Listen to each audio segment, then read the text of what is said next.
Welcome everyone to a seminar that I've been giving locally called Dynamic Crypto, Introduction to Cryptocurrency and the Blockchain.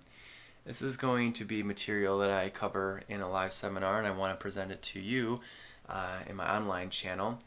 This first section is going to be kind of a more basic introduction for anyone who is still not familiar with cryptocurrency and blockchain technology. But more importantly, it's going to give you insight into my past 7 years experience now within the crypto market, some of my wins and losses, and what I've learned during that time. So, introduction, again, if you are very new to this, really the first big three cryptocurrency coins, the more popular ones, was Bitcoin, Ethereum, and Litecoin. Bitcoin's inception was in January 2009. It was set up as mineable. We'll get into proof of work and proof of stake later on. And then we have Ethereum in 2015, and that also is currently mineable. And then the same thing with Litecoin in 2011. So who created Bitcoin? No one really actually knows the answer. Some people think it's one guy. Some people think it's a group of people. And in my opinion, it doesn't really matter. The fact that the idea and system is bigger than any one man or group of people. So back in 2013, when I was getting involved in cryptocurrency and caught wind of it, 5 years ago, what I noticed is I was thinking about Bitcoin and crypto all wrong. And just the way I was thinking about it cost me millions. I mean, everyone knows the story of, Bitcoin just going up, up, up, and up. I bought my first Bitcoin at $20. And, obviously the first rise up, it shot all the way up to 1,000 and then came crash backing down to $120. I sold at 400 and thought I was a genius. The problem was I didn't get enough of them, as it always is, because I was thinking about Bitcoin as a digital currency that was going to maybe replace or run parallel to the dollar. And again, I was thinking about it all wrong. What I should have been thinking about was the blockchain technology that Bitcoin was sitting on. And blockchain technology is ultimately the golden egg here. And what it really is about how data is linked, transferred, and the security of that data. So what I should have really been doing is thinking about Bitcoin and the blockchain technology that it sits on, and Bitcoin would have been my gateway or entry coin into investing or participating in the first go at blockchain technology. And the way I should have been thinking about it was much like TCP/IP. If you've never heard of TCP/IP or don't know what it is, that's fine. It's more of a networking technical term, but everyone's computer uses a TCP/IP protocol in order to use the internet and to create a network basically.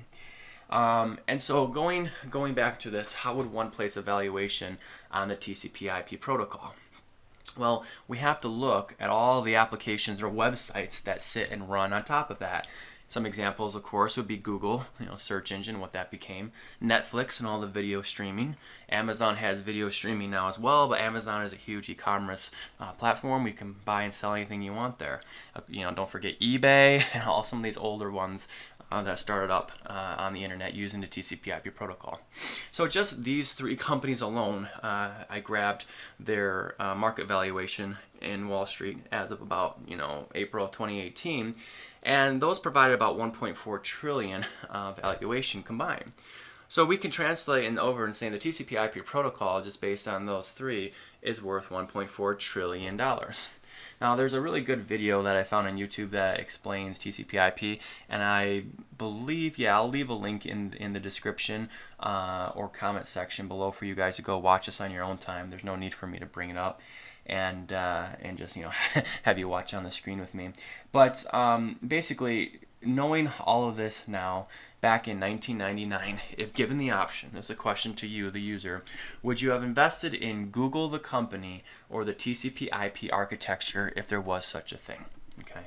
And the correct answer would be you would want to invest in TCP/IP. Of course, you'd love to invest in Google, Microsoft, and other individual companies. But if you could just invest in the architecture, that's what you would want to go after. So how does this all relate to blockchain technology? Well, blockchain really, I believe, was born out of the 2007-2008 crisis. Again, the focus point was Bitcoin as a digital currency, trying to replace money in a decentralized format. So, in the 2008 crisis, if anyone who's watched The Big Short movie, maybe you're familiar with what happened, maybe you experienced it.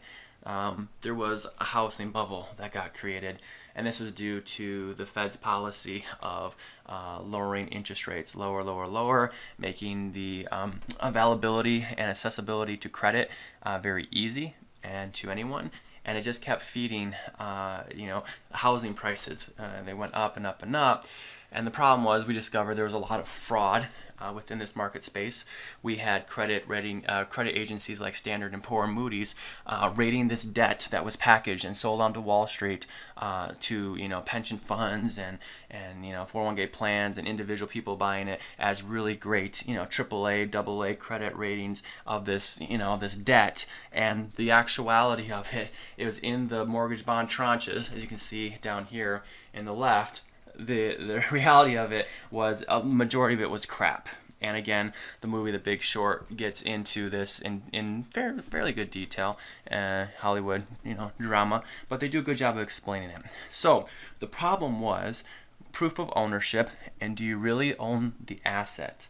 Okay, that's what it came down to in the stock market. As people, certain people dug deep into understanding what crap was put into these. CODs, I believe, collateral of debt, and what was in it. And the reality of it is, the majority of them were past due or in default, and they weren't worth a damn. Again, The Big Short. So, what if there was a way to control your online engagements, financial transactions, medical records, and personal identity without the need or use for a third party? This is what blockchain technology and cryptocurrency aim to solve and are doing. Through a blockchain, through the genesis or inception of a blockchain, all the information or data put into it about individual or the Internet of Things or records, your social security number, bank account records. Well, there's going to be no bank because the system itself is the bank, so you are the bank, yourself. But everything related to you would be stored here, and therefore the system would always know. So you'd never have to file your taxes again because the system already knows how much income you made. And again, right down here it says due to the blockchain, the system already knows. Now, to some people that sounds brilliant, and other people it sounds super creepy. And I agree. There's two schools of thought on that. So I believe personally, there's only two paths for blockchain. One is life and prosperity that it will give to human beings, or destruction, death, and slavery. So blockchain controlled or regulated, there's a fine balance there, by governments, I believe, will lead to a total world enslavement of the human race. Government will bait you into the system by preying upon your financial weakness. So what I mean by that is when you look everywhere in the globe, you see debt crisis, you see financial crisis. We have Greece back in the day. We have Venezuela right now. We have Italy and France issues that might be popping up, and of course we have the United States and all of our trillions of dollars of money that we created and our deficits, etc. So what does that mean? Well, every country has a social welfare program that it has promised to its people. Whether that is the low income or whether that is your retirees that are getting ready to collect Social Security and Medicare, we know that those funds that were set up decades ago are bankrupt. They've been borrowed against so many times that they really don't actually have the value there. So how does a government pay out those nominal figures to a person who has reached the age of retirement? Well, they'll pay you out in the number owed, but when you go to take that money and spend it into the economy, your purchasing power has dramatically diminished. So you're not actually, let's say you're getting $2,000 a month for Social Security. It's not actually $2,000 a month based on 25, 30 years ago, right? What that could buy compared to what it buys you now. So blockchain apart from governments, allows the people to prosper uninhibited. So a free market kind of feel there. Freedom of blockchain will allow the people to decide what is needed and best for all through a true free market and money transparency. So under that umbrella, it gives the power to the people to decide their future. So with this, I'm going to take a quick pause, and I'll set up the next episode here. What is blockchain? And we'll get into them in more detail.